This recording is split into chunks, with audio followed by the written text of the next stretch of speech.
Sortes qui facit, qui hoc saxum vilest.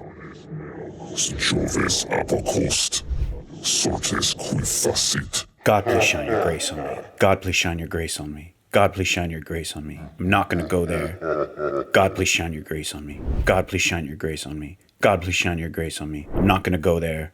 I'm not going to go there. Om Namah Shivaya. Om Namah Shivaya. Om Namah Shivaya.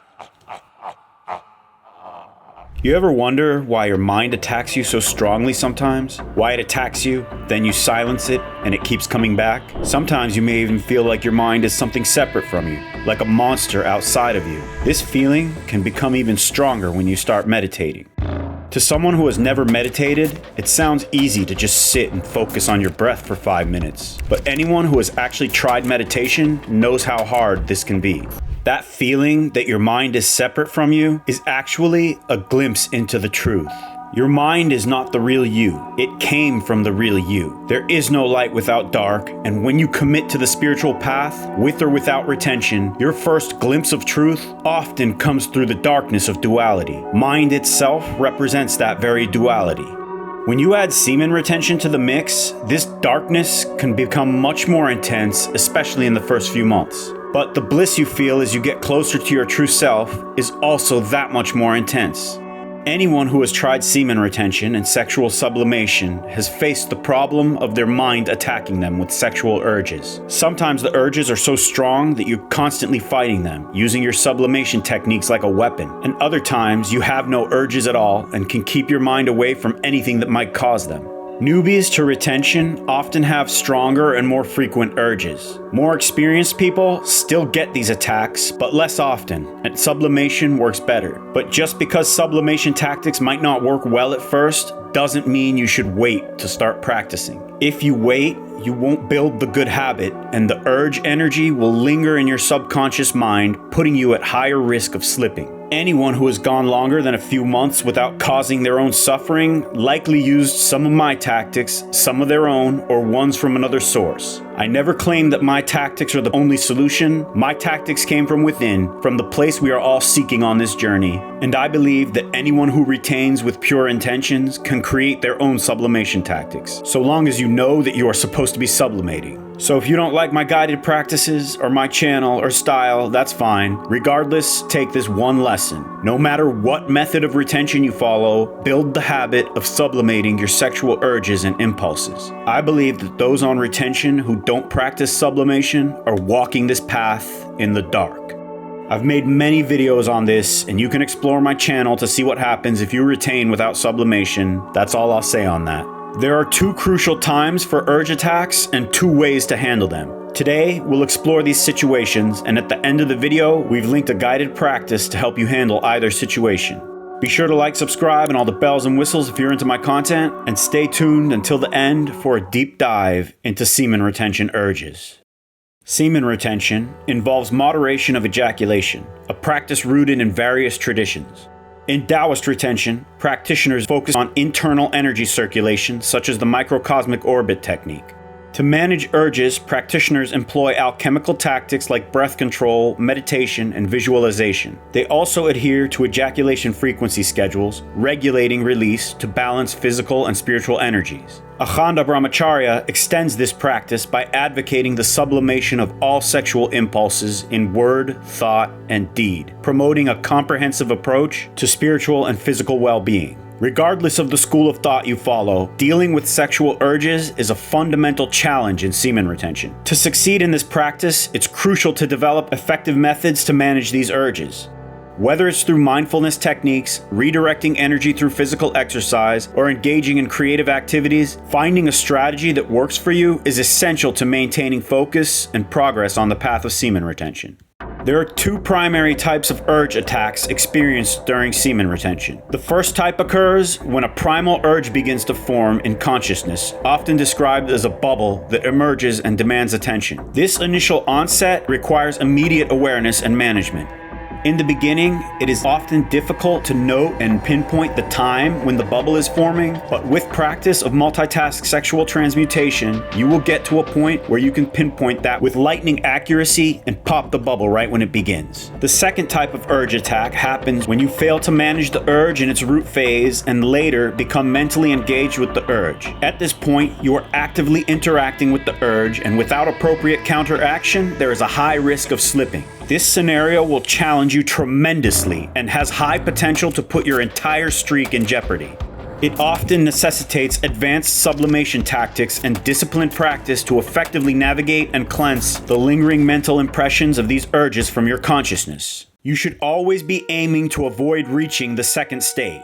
If you notice yourself looking at a woman, or if a thought forms from seeing a picture or a random thought or the like, engage in practices that redirect your focus promptly. It's crucial to catch these early when they're just starting to prevent them from gaining strength. If you reach the second phase, intensify your sadhana and sublimation practices to clear these thoughts from your mind. With regular practice, you'll find that consistent use of these tactics leaves you feeling cleansed and clear again. So keep trying to catch urges in the bubble phase, and in the second phase, do plan to have intense sadhana lined up to wash these impressions from your consciousness so you can be safe. If you don't engage in these practices to manage urges, they will linger in your subconscious and create more impressions that can push you towards slipping. Once the urge bubble enters your mental state and isn't sublimated or resolved through orgasm, your seminal energy becomes activated. This activation can lead to an escalation of urges, resulting in an increasing number of uncontrollable mental impressions until you either slip or undertake significant sadhana to combat the intensifying urges. To prevent this, it's essential to practice sublimation techniques early when urges arise. Check out the linked video at the end, or feel free to explore other sublimation tactics to manage these urge attacks when they happen. Don't go at this in the dark. Passive sublimation through karma yoga can be highly effective in managing urges. Engaging deeply in karma yoga when you dedicate yourself fully to your work and act selflessly often keeps you focused and in a flow state that shields against urge formation. When fully immersed in meaningful work, your mind naturally remains one-pointed, reducing the likelihood of urges manifesting. However, the challenge lies in the unpredictable nature of these impulses. Despite your dedication to karma yoga, there are moments when urges may surface unexpectedly. Therefore, it's crucial to have a plan in place to handle such instances effectively.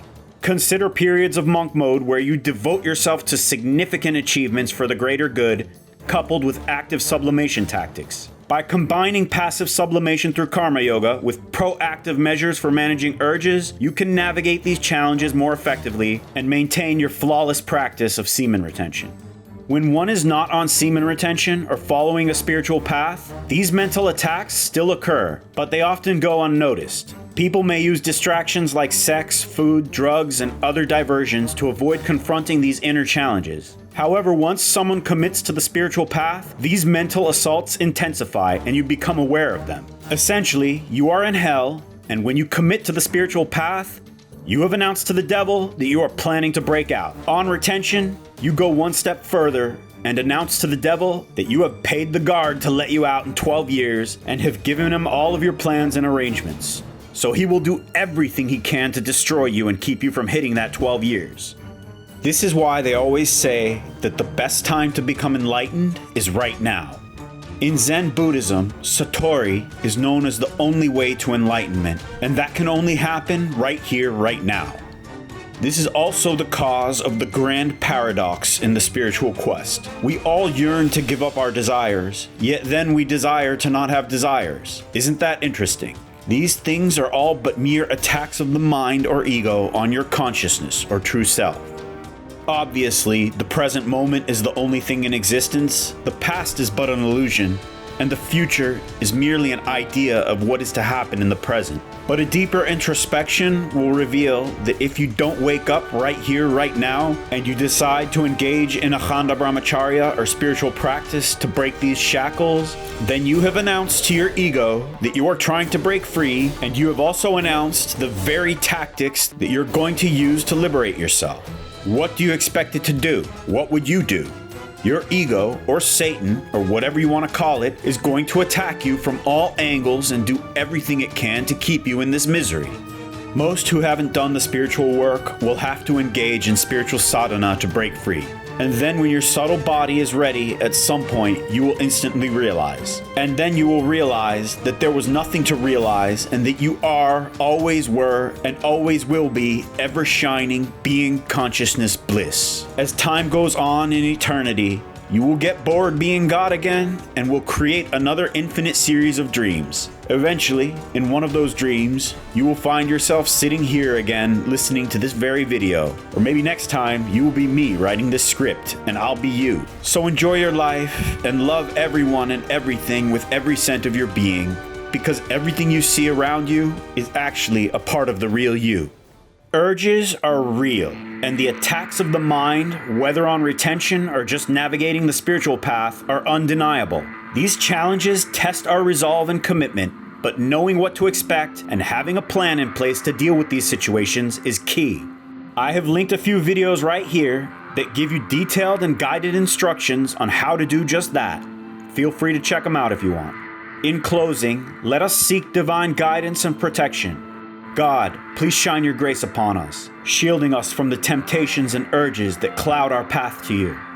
Please aid us in remaining steadfast in our pursuit of spiritual growth and inner peace. Please grant us the strength to overcome trials that come our way, and guide us towards your light of wisdom and clarity. May your grace illuminate our hearts and minds as we continue on this journey towards unity with you. Amen.